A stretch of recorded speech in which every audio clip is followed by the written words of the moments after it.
बद्रीनाथ धाम की संक्षिप्त कथा।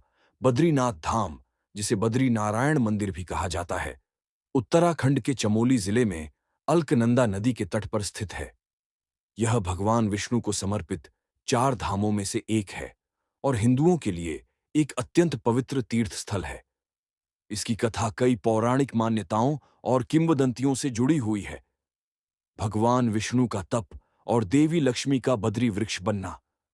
पौराणिक कथा के अनुसार, जब भगवान विष्णु ने मनुष्यों के कल्याण के लिए तपस्या करने का निर्णय लिया, तो उन्होंने एक शांत और सुंदर स्थान की तलाश की।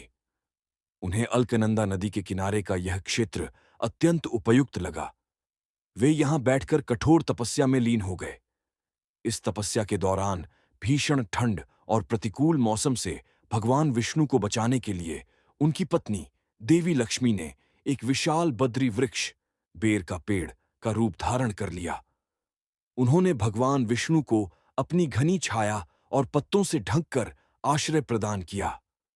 भगवान विष्णु ने देवी लक्ष्मी के इस प्रेम और त्याग से प्रसन्न होकर इस स्थान को बद्रीनाथ नाम दिया, जिसका अर्थ है बद्री वृक्ष के स्वामी।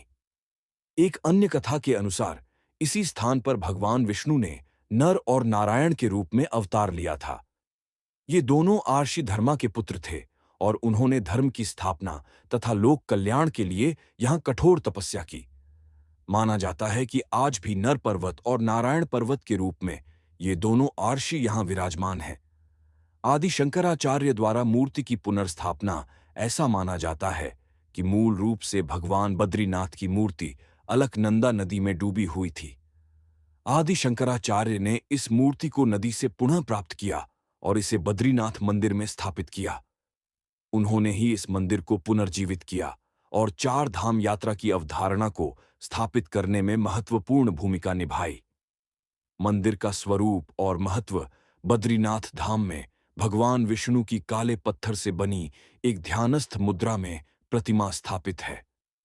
मंदिर के पास ही तप्त कुंड नामक एक गर्म पानी का झरना है, जिसमें स्नान करने का विशेष महत्व माना जाता है।